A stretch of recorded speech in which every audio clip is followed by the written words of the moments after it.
Few things fascinate and tug at the heartstrings of the common people quite like a royal tragedy. Mankind's obsession with royalty and their need to revere special and select families likely predates the moment when our earliest ancestors left the forest and stood to look out over the African plains.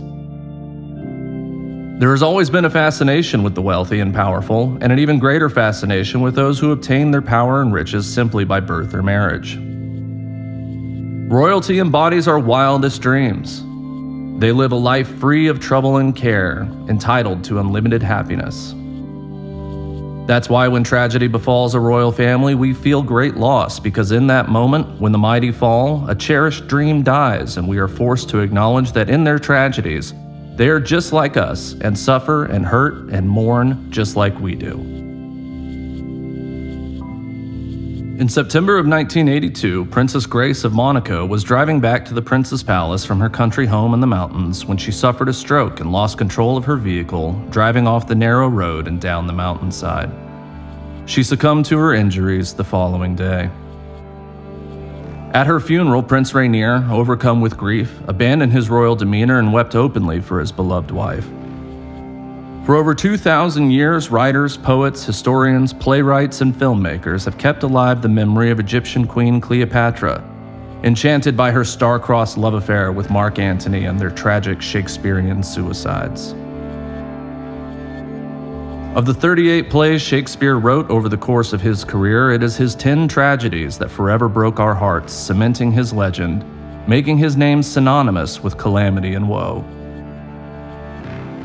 The most widely mourned royal tragedy in history came late in the summer of 1997 when Diana, Princess of Wales, the most beloved woman in the world, was killed in an auto accident while attempting to flee a swarm of paparazzi in Paris. Over 2 billion people around the globe tuned in via radio and television to pay their respects to the people's princess. Tragedy comes in all shapes and sizes and is no respecter of persons or titles. From kings to peasants, we have all experienced it on some level. Our hearts break and our dreams die. The pain is at first overwhelming, and though it fades over time, we never forget the hurt. In October of 2014, a royal tragedy of its own kind, decades in the making, occurred in an unlikely place. Not far away in a royal palace, but on a baseball diamond in Kansas City, Missouri.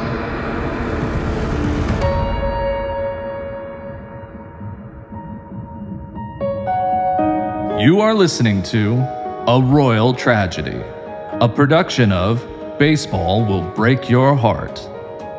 Researched, written, and narrated by me, Paul J. Atwood. Produced and scored by Joe Newman.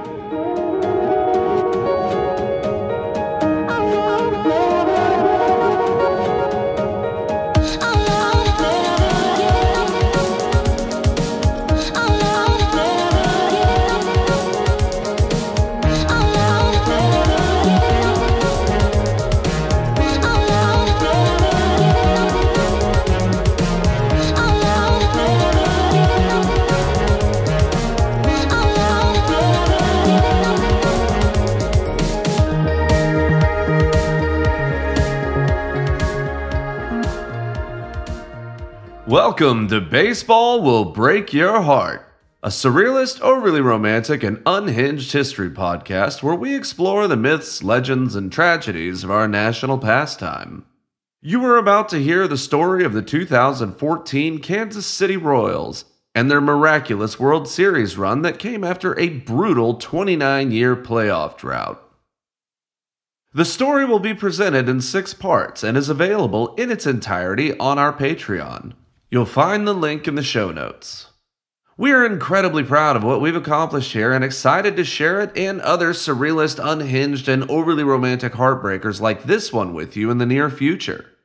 So please enjoy A Royal Tragedy. Part 1. Resurrecting the Royals.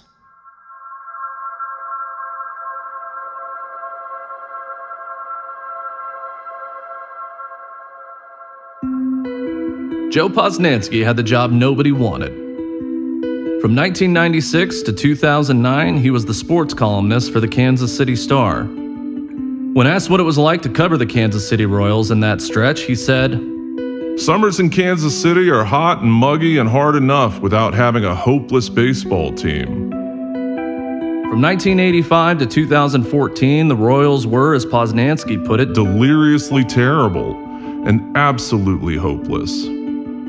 After the 1985 Royals defeated the St. Louis Cardinals to claim their first ever World Series title, it seemed like they were destined to become a baseball dynasty.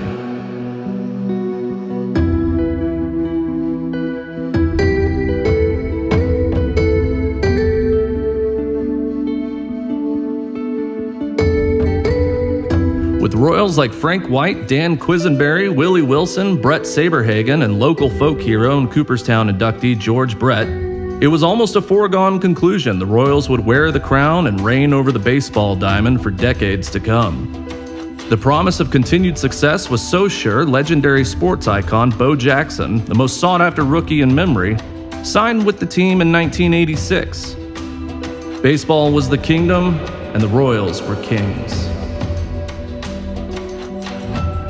What happened next wasn't a decade of domination, but a slow and steady slide into irrelevance, impotence, futility, and hopelessness, as the once mighty Royals became the lowly peasants of the game. In 1991, Bo Jackson destroyed his hip playing football for the Los Angeles Raiders, and by 1995, Brett and the rest of the Hall of Famers retired. Then, after the death of pharmaceutical magnate and team owner Ewing Kauffman, the club was no longer flush with riches and the team fell apart. Ownership went to David Glass, a Walmart corporate bigwig that turned the club into the Walmart version of a baseball team, sorting through bargain bins to find players and coaches that had about as much on-field value as a 99-cent Jeff Foxworthy Larry the Cable Guy 2-disc DVD set. They became a quadruple-A team, a team and franchise so irrelevant and forgettable they didn't even have a team photo for the 2006 season. The team achieved new lows previously unseen in the game of baseball. Deeds so shameful even the Cubs could say, "At least we aren't the Royals." Between April of 2002 and October of 2006, they lost 389 games. Their biggest stage in this stretch came in 2002 when they almost spoiled the Oakland A's record-setting 20th consecutive win. Later that season in Chicago, a shirtless and crazed father and son duo jumped onto the field and violently assaulted Royals' 72-year-old first base coach Tom Gamboa. It was an ugly reminder of how little people cared for the Royals back then. Midway through the 2003 season, they were so unpopular that their best players were booed at the All-Star game. In 2005, they were in complete freefall and posted the league's longest winless streak, losing 19 in a row. By October of 2006, even the orphans, widows, and three-legged dogs of Kansas City had lost hope in this abysmal team.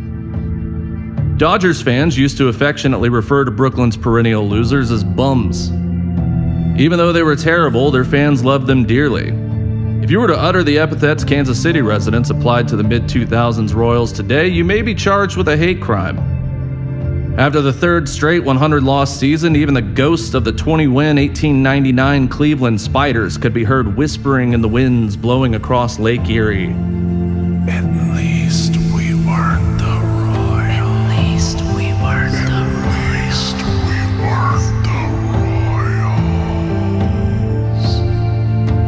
Royals. Such a precipitous and unparalleled fall from grace could not even attract the lurid gazes of rubberneckers who would speed past Kauffman Stadium on I-70, sparing themselves the nightmares even a glance onto the field might bring.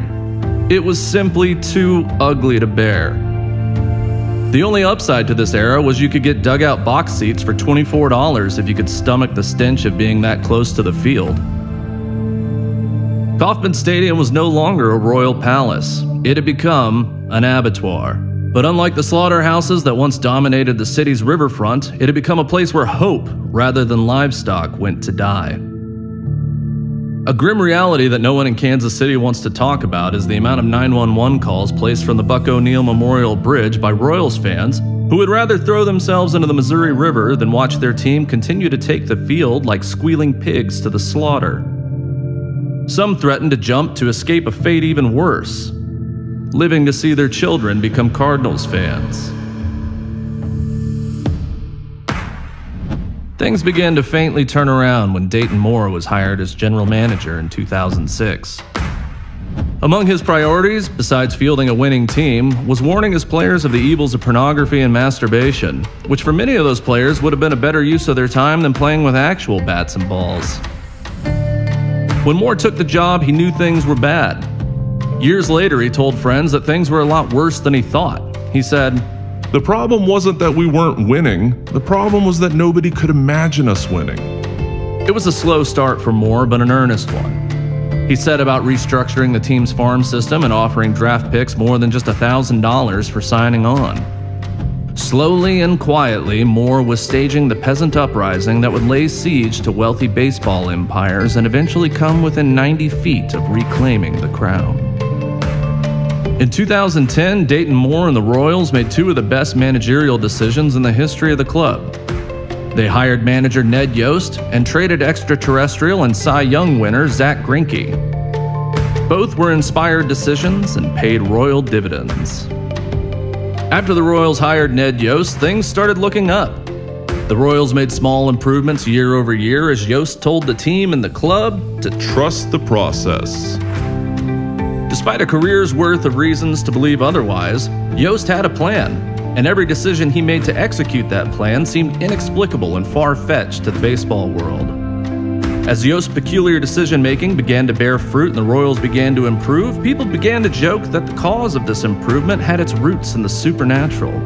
But by 2014, when the Royals began looking unbeatable, online message boards and the news media were rife with claims of something more sinister. They were certain Yost was using some kind of arcane necromancy to bring the franchise back from the dead. They called it Ned Yost Devil Magic.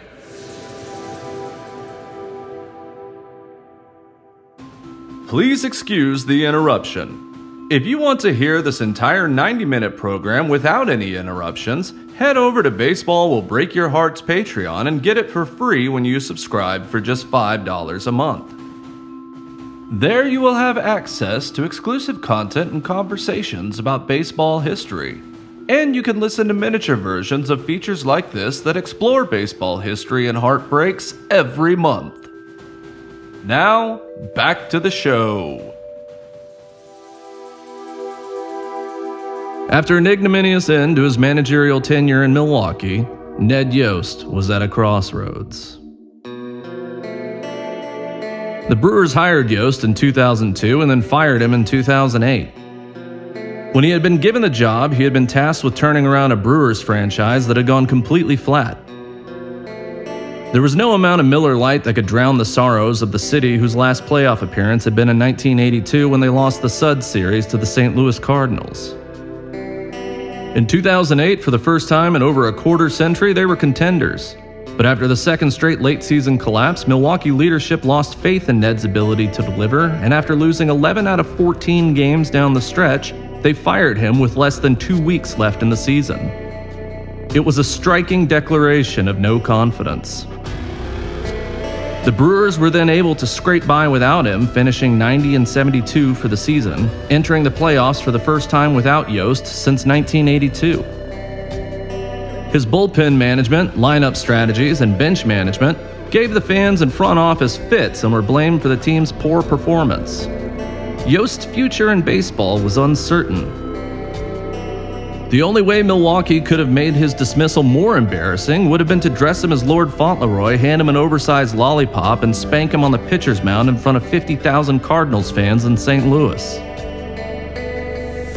The Brewers and Yost just didn't see eye to eye. While the rest of baseball was clamoring to recreate what Theo Epstein and the Red Sox accomplished in 2004, Yost was old school. He didn't care for the trend of managing games via analytics and sabermetrics. Yost said, "People just don't understand who we are. They can't quantify who we are. The things we're so good at, they're not statable." In his mind, a player's true value was intangible and only visible through some kind of Delphic ambiguity. He had a mystifying surety that the process would work.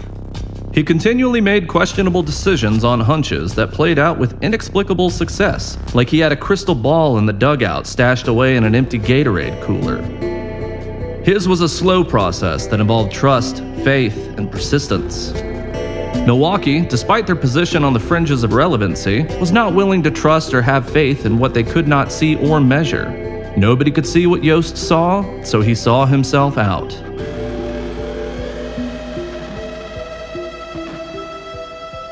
Now, there's one deal in the legend of Kansas City's quest for the crown that is rarely spoken of, and when discussed, it's always in hushed tones. Bitter and dejected, in 2008, Yost retreated to his 250-acre farm in rural Georgia. Sources close to him that wished to remain anonymous disclosed that something in him had changed after his dismissal from the Brewers. He just wasn't the same anymore, one source said. He started hanging out with Jeff Foxworthy and getting way into taxidermy. Multiple sources have confirmed that Yost and Foxworthy are indeed very close acquaintances.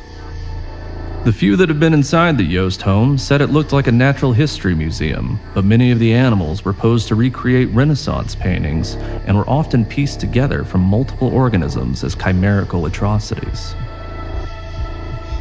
Folks from the neighboring properties shared that in the fall of 2008, crops were stricken with blight and their livestock started getting very skittish, and birds no longer flew overhead or roosted in the trees. Pets were reported missing as lost dog and lost cat flyers began to appear on telephone poles and gas station corkboards near the Yost farm. A neighbor shared, "There was no birds singing. It was completely silent all the time, except for at night, and especially when Foxworthy was around. There was always some kind of howling or a low rushing sound like wind, but it didn't sound like wind. It sounded like. They trailed off to show me how just talking about it gave them goosebumps. They also said that sometimes there would be a faint glow above the tree line in the direction of the Yost property as well. I never knew what to make of it. I just figured he and Jeff were being a couple good old boys getting all liquored up after a hog hunt. They're probably just cooking up moonshine. We would always just close the blinds and turn up the TV. Things were usually all right in the morning." When asked about any possible outside connections Foxworthy might have to the more unusual occurrences, they abruptly ended the interview. In 2005, a controversial book titled Blue Collar Comedy and the Occult was pulled from Walmart shelves immediately after release. When questioned, Walmart representatives provided me with a press release claiming the book was a misprinted edition of a Blue Oyster Cult biography, and the publisher is working it out. The release included an apology to the band and their fans for any confusion or inconvenience. All but a few copies of the book were destroyed, and those who have claimed ownership of a copy have retracted their claims or disappeared entirely.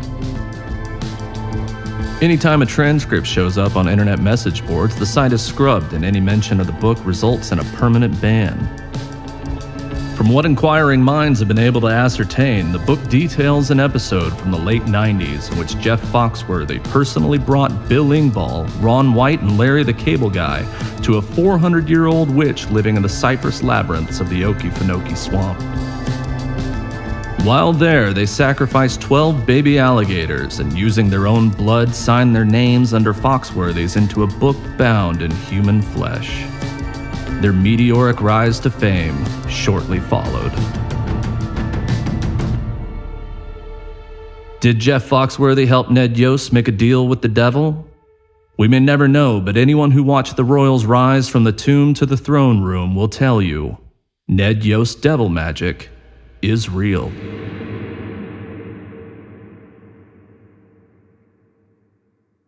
Thank you for listening to Chapter 1 of A Royal Tragedy. Will devil magic be enough to resurrect this festering corpse of a franchise? Tune in next week for the continuation of A Royal Tragedy. A Royal Tragedy has been a production of Baseball Will Break Your Heart. Researched, written, and narrated by me, Paul J. Atwood, and scored and produced by the talented Joe Newman. Baseball Will Break Your Heart is a two-man operation, and we need your help growing the show. So please rate and review. Tap 5 stars and say whatever you want. If you hate it, that's fine. Hit 5 stars and tell us all about it. If you hate me and you want to point out everything I got wrong, that's great. Give us a 5-star rating and just unload in the review. Not only does that help grow the show, it makes the review section fun to read, and we're here to have fun. Even if it is at my own expense. Most importantly, tell your friends and family about us. Your exes and secret crushes, even strangers on the street or the person stuck next to you in traffic. Just look them square in the face and tell them, baseball will break your heart. They'll know what you're talking about. Thanks for listening, and tune in next week for the continuation of A Royal Tragedy, presented by Baseball Will Break Your Heart.